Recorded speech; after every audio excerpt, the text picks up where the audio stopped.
Pride and Prejudice by Jane Austen, Chapter 43.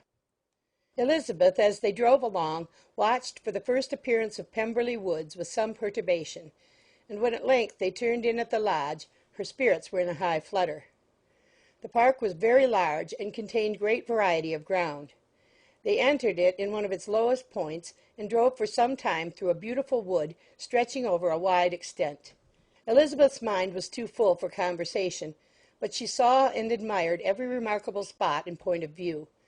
They gradually ascended for half a mile, and then found themselves at the top of a considerable eminence where the wood ceased, and the eye was instantly caught by Pemberley House, situated on the opposite side of a valley, into which the road, with some abruptness, wound. It was a large, handsome stone building, standing well on rising ground, and backed by a ridge of high woody hills, and in front a stream of some natural importance was swelled into greater, but without any artificial appearance. Its banks were neither formal nor falsely adorned. Elizabeth was delighted. She had never seen a place for which nature had done more, or where natural beauty had been so little counteracted by an awkward taste. They were all of them warm in their admiration, and at that moment she felt that to be mistress of Pemberley might be something. They descended the hill, crossed the bridge, and drove to the door, and while examining the nearer aspect of the house, all her apprehension of meeting its owner returned. She dreaded lest the chambermaid had been mistaken. On applying to see the place, they were admitted into the hall, and Elizabeth, as they waited for the housekeeper, had leisure to wonder at her being where she was. The housekeeper came, a respectable-looking elderly woman, much less fine and more civil than she had any notion of finding her. They followed her into the dining parlour. It was a large, well-proportioned room, handsomely fitted up. Elizabeth, after slightly surveying it, went to a window to enjoy its prospect. The hill, crowned with wood, which they had descended, receiving increased abruptness from the distance, was a beautiful object. Every disposition of the ground was good, and she looked on the whole scene, the river, the trees scattered on its banks, and the winding of the valley, as far as she could trace it, with delight. As they passed into other rooms, these objects were taking different positions, but from every window there were beauties to be seen. The rooms were lofty and handsome, and their furniture suitable to the fortune of its proprietor. But Elizabeth saw, with admiration of his taste, that it was neither gaudy nor uselessly fine, with less of splendour and more real elegance than the furniture of Rosings. "And of this place," thought she, "I might have been mistress. With these rooms I might now have been familiarly acquainted. Instead of viewing them as a stranger, I might have rejoiced in them as my own, and welcomed to them as visitors my uncle and aunt. But no," recollecting herself, "that could never be. My uncle and aunt would have been lost to me. I should not have been allowed to invite them." This was a lucky recollection. It saved her from something very like regret. She longed to inquire of the housekeeper whether her master was really absent, but had not the courage for it. At length, however, the question was asked by her uncle, and she turned away with alarm, while Mrs. Reynolds replied that he was, adding, "But we expect him tomorrow, with a large party of friends." How rejoiced was Elizabeth that their own journey had not by any circumstance been delayed a day. Her aunt now called her to look at a picture. She approached and saw the likeness of Mr. Wickham suspended amongst several other miniatures over the mantelpiece. Her aunt asked her smilingly how she liked it. The housekeeper came forward and told them it was a picture of a young gentleman, the son of her late master's steward, who had been brought up by him at his own expense. "He is now gone into the army," she added, "but I am afraid he has turned out very wild." Mrs. Gardiner looked at her niece with a smile, but Elizabeth could not return it. "And that," said Mrs. Reynolds, pointing to another of the miniatures, "is my master, and very like him. It was drawn at the same time as the other, about 8 years ago." "I have heard much of your master's fine person," said Mrs. Gardiner, looking at the picture. "It is a handsome face, but Lizzie, you can tell us whether it is like or not." Mrs. Reynolds' respect for Elizabeth seemed to increase on this intimation of her knowing her master. "Does that young lady know Mr. Darcy?" Elizabeth coloured and said, "A little." "And do you not think him a very handsome gentleman, ma'am?" "Yes, very handsome." "I am sure I know none so handsome. but in the gallery upstairs you will see a finer, larger picture of him than this. This room was my late master's favourite room, and these miniatures are just as they used to be then. He was very fond of them." This accounted to Elizabeth for Mr. Wickham's being among them. Mrs. Reynolds then directed their attention to one of Miss Darcy, drawn when she was only 8 years old. "And is Miss Darcy as handsome as her brother?" said Mrs. Gardiner. "Oh, yes, the handsomest young lady that ever was seen, and so accomplished. She plays and sings all day long. In the next room is a new instrument just come down for her, a present from my master. She comes here to-morrow with him." Mr. Gardiner, whose manners were very easy and pleasant, encouraged her communicativeness by his questions and remarks. Mrs. Reynolds, either by pride or attachment, had evidently great pleasure in talking of her master and his sister. "Is your master much at Pemberley in the course of a year?" "Not so much as I could wish, sir, but I dare say he may spend half his time here, and Miss Darcy is always down for the summer months." Except, thought Elizabeth, when she goes to Ramsgate. "If your master would marry, you might see more of him." "Yes, sir, but I do not know when that will be. I do not know who is good enough for him." Mr. and Mrs. Gardiner smiled. Elizabeth could not help saying, "It is very much to his credit, I am sure, that you should think so." "I say no more than the truth, and everybody will say that knows him," replied the other. Elizabeth thought this was going pretty far, and she listened with increasing astonishment as the housekeeper added, "I have never known a cross word from him in my life, and I have known him ever since he was 4 years old." This was praise of all others most extraordinary, most opposite to her ideas. That he was not a good-tempered man had been her firmest opinion. Her keenest attention was awakened.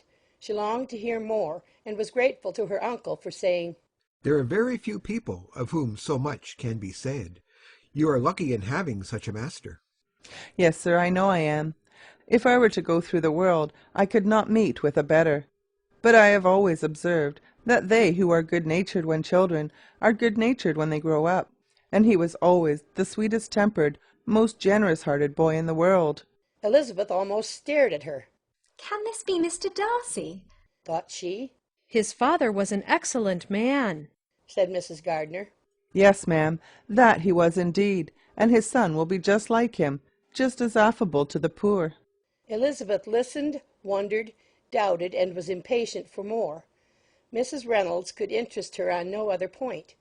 She related the subjects of the pictures, the dimensions of the rooms, and the price of the furniture in vain.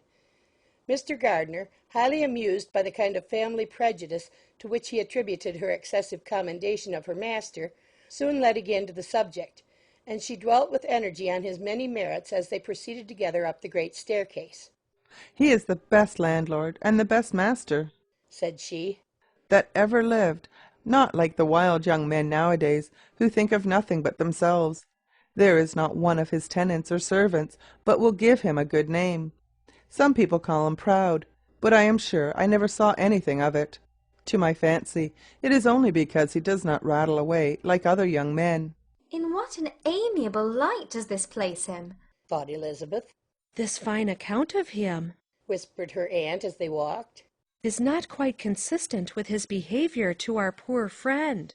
"Perhaps we might be deceived." "That is not very likely. Our authority was too good." On reaching the spacious lobby above, they were shown into a very pretty sitting-room, lately fitted up with greater elegance and lightness than the apartments below, and were informed that it was but just done to give pleasure to Miss Darcy, who had taken a liking to the room when last at Pemberley. "He is certainly a good brother," said Elizabeth as she walked towards one of the windows. Mrs. Reynolds anticipated Miss Darcy's delight when she should enter the room. "And this is always the way with him," she added. "Whatever can give his sister any pleasure is sure to be done in a moment. There is nothing he would not do for her." The picture gallery and 2 or 3 of the principal bedrooms were all that remained to be shown. In the former were many good paintings, but Elizabeth knew nothing of the art, and from such as had been already visible below she had willingly turned to look at some drawings of Miss Darcy's in crayons, whose subjects were usually more interesting and also more intelligible. In the gallery there were many family portraits, but they could have little to fix the attention of a stranger. Elizabeth walked in quest of the only face whose features would be known to her. At last it arrested her, and she beheld a striking resemblance to Mr. Darcy, with such a smile over the face as she remembered to have sometimes seen when he looked at her. She stood several minutes before the picture in earnest contemplation, and returned to it again before they quitted the gallery. Mrs. Reynolds informed them that it had been taken in his father's lifetime. There was certainly at this moment in Elizabeth's mind a more gentle sensation towards the original than she had ever felt at the height of their acquaintance. The commendation bestowed on him by Mrs. Reynolds was of no trifling nature. What praise is more valuable than the praise of an intelligent servant? As a brother, a landlord, a master, she considered how many people's happiness were in his guardianship. How much of pleasure or pain was it in his power to bestow? How much of good or evil must be done by him? Every idea that had been brought forward by the housekeeper was favorable to his character, and as she stood before the canvas on which he was represented, and fixed his eyes upon herself, she thought of his regard with a deeper sentiment of gratitude than it had ever raised before. She remembered its warmth, and softened its impropriety of expression. When all of the house that was open to general inspection had been seen, they returned downstairs, and taking leave of the housekeeper were consigned over to the gardener, who met them at the hall door. As they walked across the hall towards the river, Elizabeth turned back to look again. Her uncle and aunt stopped also, and while the former was conjecturing as to the date of the building, the owner of it himself suddenly came forward from the road which led behind it to the stables. They were within 20 yards of each other, and so abrupt was his appearance that it was impossible to avoid his sight. Their eyes instantly met, and the cheeks of both were overspread with the deepest blush. He absolutely started, and for a moment seemed immovable from surprise, but shortly recovering himself, advanced towards the party and spoke to Elizabeth, if not in terms of perfect composure, at least of perfect civility. She had instinctively turned away, but stopping on his approach, received his compliments with an embarrassment impossible to be overcome. Had his first appearance, or his resemblance to the picture they had just been examining, been insufficient to assure the other two that they now saw Mr. Darcy, the gardener's expression of surprise on beholding his master must immediately have told it. They stood a little aloof while he was talking to their niece, who, astonished and confused, scarcely dared lift her eyes to his face, and knew not what answer she returned to his civil inquiries after her family. Amazed at the alteration of his manner since they last parted, every sentence that he uttered was increasing her embarrassment, and every idea of the impropriety of her being found there recurring to her mind, the few minutes in which they continued were some of the most uncomfortable in her life. Nor did he seem much more at ease. When he spoke, his accent had none of its usual sedateness, and he repeated his inquiries as to the time of her having left Longbourn, and of her having stayed in Derbyshire so often, and in so hurried a way, as plainly spoke the distraction of his thoughts. At length every idea seemed to fail him, and after standing a few moments without saying a word, he suddenly recollected himself and took leave. The others then joined her, and expressed admiration of his figure, but Elizabeth heard not a word, and wholly engrossed by her own feelings, followed them in silence. She was overpowered by shame and vexation. Her coming there was the most unfortunate, the most ill-judged thing in the world. How strange it must appear to him! In what a disgraceful light might it not strike so vain a man! It might seem as if she had purposely thrown herself in his way again. Oh, why did she come? Or why did he thus come a day before he was expected? Had they been only 10 minutes sooner, they should have been beyond the reach of his discrimination, for it was plain that he was that moment arrived, that moment alighted from his horse or his carriage. She blushed again and again over the perverseness of the meeting, and his behavior, so strikingly altered. What could it mean? That he should even speak to her was amazing, but to speak with such civility, to inquire after her family. Never in her life had she seen his manners so little dignified. Never had he spoken with such gentleness as on this unexpected meeting. What a contrast did it offer to his last address in Rosings Park, when he put his letter into her hand. She knew not what to think or how to account for it. They had now entered a beautiful walk by the side of the water, and every step was bringing forward a nobler fall of ground, or a finer reach of the woods to which they were approaching. But it was some time before Elizabeth was sensible of any of it. and though she answered mechanically to the repeated appeals of her uncle and aunt, and seemed to direct her eyes to such objects as they pointed out, she distinguished no part of the scene. Her thoughts were all fixed on that one spot of Pemberley House, whichever it might be, where Mr. Darcy then was. She longed to know what at the moment was passing in his mind, in what manner he thought of her, and whether, in defiance of everything, she was still dear to him. Perhaps he had been civil only because he felt himself at ease. Yet there had been that in his voice which was not like ease. Whether he had felt more of pain or of pleasure in seeing her, she could not tell, but he certainly had not seen her with composure. At length, however, the remarks of her companions on her absence of mind aroused her, and she felt the necessity of appearing more like herself.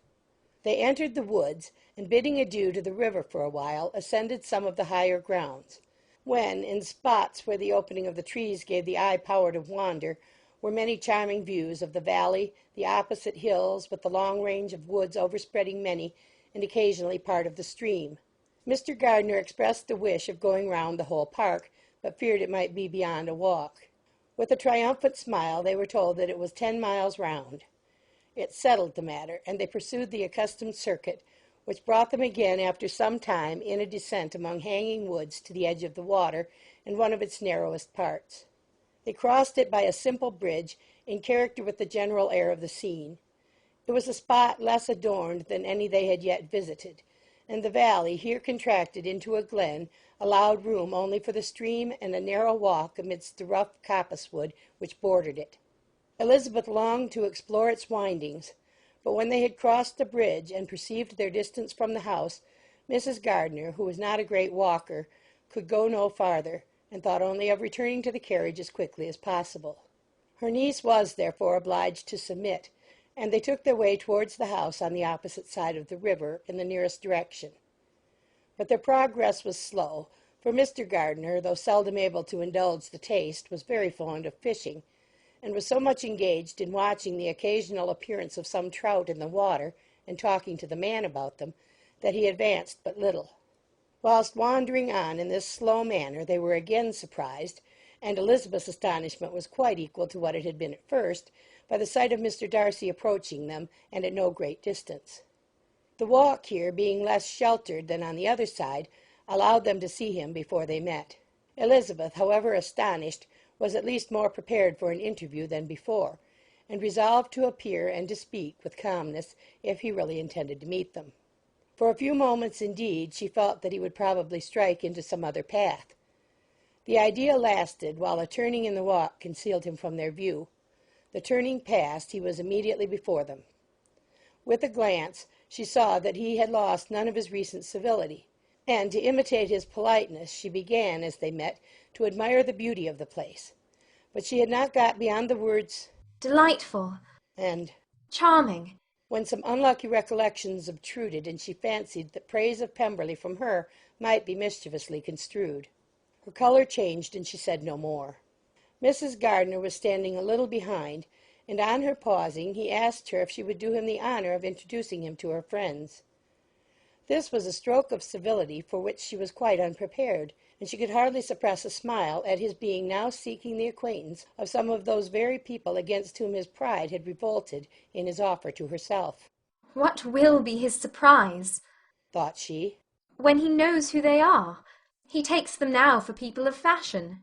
The introduction, however, was immediately made, and as she named their relationship to herself, she stole a sly look at him to see how he bore it, and was not without the expectation of his decamping as fast as he could from such disgraceful companions. That he was surprised by the connection was evident. He sustained it, however, with fortitude, and so far from going away, turned back with them and entered into conversation with Mr. Gardiner. Elizabeth could not but be pleased, could not but triumph. It was consoling that he should know she had some relations for whom there was no need to blush. She listened most attentively to all that passed between them, and gloried in every expression, every sentence of her uncle which marked his intelligence, his taste, or his good manners. The conversation soon turned upon fishing, and she heard Mr. Darcy invite him, with the greatest civility, to fish there as often as he chose while he continued in the neighbourhood, offering at the same time to supply him with fishing tackle, and pointing out those parts of the stream where there was usually most sport. Mrs. Gardner, who was walking arm in arm with Elizabeth, gave her a look expressive of wonder. Elizabeth said nothing, but it gratified her exceedingly. The compliment must be all for herself. Her astonishment, however, was extreme, and continually was she repeating, "Why is he so altered? From what can it proceed? It cannot be for me. It cannot be for my sake that his manners are thus softened. My reproofs at Hunsford could not work such a change as this. It is impossible that he should still love me." After walking some time in this way, the two ladies in front, the two gentlemen behind, on resuming their places after descending to the brink of the river for the better inspection of some curious water plant, there chanced to be a little alteration. It originated in Mrs. Gardner, who, fatigued by the exercise of the morning, found Elizabeth's arm inadequate to her support, and consequently preferred her husband's. Mr. Darcy took her place by her niece, and they walked on together. After a short silence, the lady first spoke. She wished him to know that she had been assured of his absence before she came to the place, and accordingly began by observing that his arrival had been very unexpected. "For your housekeeper," she added, "informed us that you would certainly not be here till tomorrow, and indeed, before we left Bakewell, we understood that you were not immediately expected in the country." He acknowledged the truth of it all, and said that business with his steward had occasioned his coming forward a few hours before the rest of the party with whom he had been travelling. "They will join me early tomorrow," he continued, "and among them are some who will claim an acquaintance with you, Mr. Bingley and his sisters." Elizabeth answered only by a slight bow. Her thoughts were instantly driven back to the time when Mr. Bingley's name had been the last mentioned between them, and if she might judge by his complexion, his mind was not very differently engaged. "There is also one other person in the party," he continued after a pause, "who, more particularly, wishes to be known to you. Will you allow me, or do I ask too much, to introduce my sister to your acquaintance during your stay at Lambton?" The surprise of such an application was great indeed. It was too great for her to know in what manner she acceded to it.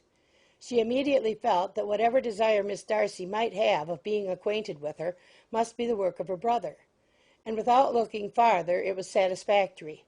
It was gratifying to know that his resentment had not made him think really ill of her. They now walked on in silence, each of them deep in thought. Elizabeth was not comfortable, that was impossible, but she was flattered and pleased. His wish of introducing his sister to her was a compliment of the highest kind. They soon outstripped the others, and when they had reached the carriage, Mr. and Mrs. Gardner were half a quarter of a mile behind. He then asked her to walk into the house, but she declared herself not tired, and they stood together on the lawn. At such a time much might have been said, and silence was very awkward. She wanted to talk, but there seemed to be an embargo on every subject. At last she recollected that she had been travelling, and they talked of Matlock and Dove Dale with great perseverance. Yet time and her aunt moved slowly, and her patience and her ideas were nearly worn out before the tete-a-tete was over. On Mr. and Mrs. Gardner's coming up, they were all pressed to go into the house and take some refreshment, but this was declined, and they parted on each side with utmost politeness. Mr. Darcy handed the ladies into the carriage, and when it drove off, Elizabeth saw him walking slowly towards the house. The observations of her uncle and aunt now began, and each of them pronounced him to be infinitely superior to anything they had expected. "He is perfectly well behaved, polite, and unassuming," said her uncle. "There is something a little stately in him, to be sure," replied her aunt. "but it is confined to his air, and is not unbecoming. I can now say with the housekeeper that though some people may call him proud, I have seen nothing of it." "I was never more surprised than by his behaviour to us. It was more than civil, it was really attentive, and there was no necessity for such attention. His acquaintance with Elizabeth was very trifling." "To be sure, Lizzie," said her aunt. "he is not so handsome as Wickham, or rather he has not Wickham's countenance, for his features are perfectly good. But how came you to tell me that he was so disagreeable?" Elizabeth excused herself as well as she could, said that she had liked him better when they had met in Kent than before, and that she had never seen him so pleasant as this morning. but perhaps he may be a little whimsical in his civilities," replied her uncle. "Your great men often are, and therefore I shall not take him at his word, as he might change his mind another day, and warn me off his grounds." Elizabeth felt that they had entirely misunderstood his character, but said nothing. From what we have seen of him, Continued Mrs. Gardner, I really should not have thought that he could have behaved in so cruel a way by anybody as he has done by poor Wickham. He has not an ill-natured look. On the contrary, there is something pleasing about his mouth when he speaks, and there is something of dignity in his countenance that would not give one an unfavourable idea of his heart. But to be sure, the good lady who showed us his house did give him a most flaming character. I could hardly help laughing aloud sometimes. But he is a liberal master, I suppose, and that, in the eye of a servant, comprehends every virtue. Elizabeth here felt herself called on to say something in vindication of his behaviour to Wickham, and therefore gave them to understand, in as guarded a manner as she could, that by what she had heard from his relations in Kent, his actions were capable of a very different construction, and that his character was by no means so faulty, nor Wickham's so amiable, as they had been considered in Hertfordshire. In confirmation of this, she related the particulars of all the pecuniary transactions in which they had been connected, without actually naming her authority, but stating it to be such as might be relied on. Mrs. Gardner was surprised and concerned, but as they were now approaching the scene of her former pleasures, every idea gave way to the charm of recollection, and she was too much engaged in pointing out to her husband all the interesting spots in its environs to think of anything else.